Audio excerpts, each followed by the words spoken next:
¿De qué carajos habla Ken Wilber en su famoso libro El Proyecto Atman? Sin duda, Ken Wilber es uno de esos escritores que nos dan un gran placer al leerlos. La integración de distintas perspectivas es su pasión, y por ello se ha ganado el apodo del Einstein de la conciencia. El Proyecto Atman es una perspectiva transpersonal del desarrollo humano. Presenta una innovadora visión transpersonal del desarrollo. Su objetivo principal es fusionar las psicologías de Oriente y Occidente en un marco coherente que integra a pensadores occidentales como Freud, Piaget y Kohlberg, con tradiciones contemplativas orientales como el budismo y el yoga. Wilber sostiene que el desarrollo no es simplemente un proceso psicológico, sino una manifestación de la evolución cósmica, que se dirige hacia la trascendencia y la realización de Atman, o la conciencia de la unidad última. La psicología occidental ha estudiado de manera impecable el desarrollo del hombre desde la gestación hasta la edad adulta del ego maduro. Para ir más allá, se requiere abrazar la psicología del Oriente, que nos habla del desarrollo hacia el supraconsciente. Aquí hay nombres como el de Buda, Lao Tse, Aurobindo o Krishnamurti. Una de las principales contribuciones de Wilber en este trabajo es su crítica a la visión romántica del desarrollo, que él considera confusa. Según la perspectiva romántica, el ser humano comienza en un estado de cielo inconsciente, una especie de unión inconsciente con lo divino, cae después a un infierno consciente, marcado por la alienación egoica, y finalmente regresa al cielo consciente, una unión consciente con lo divino. A esto se le ha llamado comúnmente la pérdida del paraíso. Wilber refuta esta idea, afirmando que el primer paso, la supuesta pérdida de la unión inconsciente con lo divino, es imposible. Como todo es uno con el fundamento divino, perder esa unión significaría dejar de existir. En realidad, el desarrollo procede de un infierno inconsciente a un infierno consciente, y finalmente, a un cielo consciente.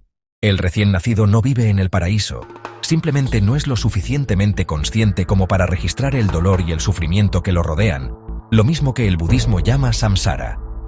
La iluminación, por lo tanto, no es un regreso a un estado infantil, sino una trascendencia del ego y de los estados prerracionales hacia los transpersonales y transracionales. El autor describe el ciclo de la vida humana como un espectro de la conciencia, que se puede dividir en dos grandes etapas o arcos. El arco externo. Este es el movimiento del ser humano desde el subconsciente instintivo e impulsivo hasta el autoconsciente egoico y conceptual. Representa el viaje del héroe que se libera de la inmersión en la matriz inconsciente de la indiferenciación con el mundo. Es el proceso de diferenciación, individuación y la emergencia del ego. El arco interno. Una vez que se alcanza la autoconciencia, el viaje continúa hacia la superconciencia, lo trascendente y transpersonal. Este es el camino del retorno, un proceso de autotrascendencia y autorrealización que tiene como objetivo la unión final con lo divino o la denominada consciencia cósmica. El proyecto Atman es el concepto central que unifica toda la teoría de Wilber. Se define como el intento humano de encontrar el espíritu de maneras que en realidad lo previenen, lo que nos obliga a conformarnos con gratificaciones sustitutivas. Este proyecto surge de una intuición innata y correcta de que nuestra verdadera naturaleza es infinita y eterna. Sin embargo, en lugar de realizar esta infinitud en la unidad, el ego separado intenta alcanzar la inmortalidad y la centralidad cósmica por sí mismo. Así, queremos volvernos dioses, y ello impide la recta trascendencia del ego hacia lo supraconsciente. El proyecto Atman se manifiesta en dos alas y dos lados. El ala subjetiva es el deseo imposible de que el yo individual sea inmortal y cosmocéntrico. El ala objetiva es la búsqueda de apoyos externos como la riqueza, la fama y el poder para respaldar esta ilusión de inmortalidad.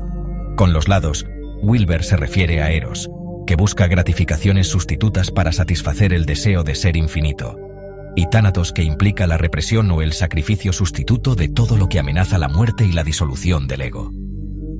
Wilber afirma que la pesadilla de la historia es la pesadilla del proyecto Atman, una búsqueda infructuosa en el tiempo de aquello que es atemporal, lo que genera tormento y alienación.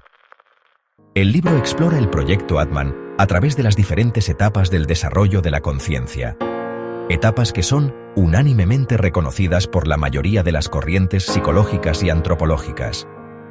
Primero está el reino pleromático, el estado inicial de fusión material del lactante, que es la unidad más baja posible, y no un estado metafísicamente superior.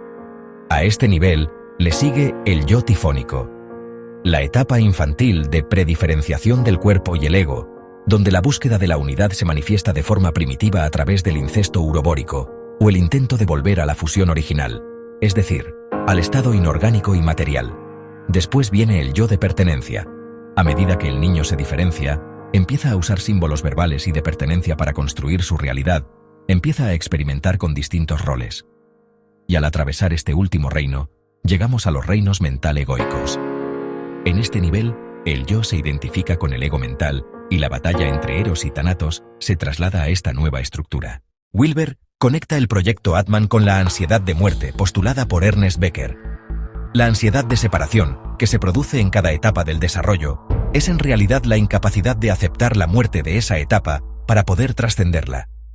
El heroísmo, o el impulso de ser cosmocéntrico, no es más que un reflejo del terror a la muerte. Las culturas, por lo tanto, actúan como sistemas de héroes codificados que prometen la inmortalidad y ayudan a la gente a evitar el miedo a la muerte. En conclusión, el mensaje fundamental del libro es que el desarrollo humano es un proceso de evolución de la conciencia, que se aleja de la inmersión inconsciente en las formas inferiores y se dirige hacia una realización consciente del espíritu. Es una transformación continua que busca la unidad, superando cada etapa y aceptando la muerte de la estructura del yo anterior. El proyecto Atman representa el intento de satisfacer este anhelo de unidad buscando todo tipo de sustitutos, una búsqueda que solo termina cuando el yo se relaja y se da cuenta de que ya es, y siempre ha sido, uno con el espíritu mismo. Ahora lo sabes, insecto. Hay más en tu conciencia de lo que sospechas, así que ve a terapia y dale una oportunidad de expresarse a esa parte divina que hay en ti. Y no hablamos de ir a la iglesia o esas estupideces, sino de que explores tu experiencia directa de ser uno con el cosmos. Síguenos para más contenido.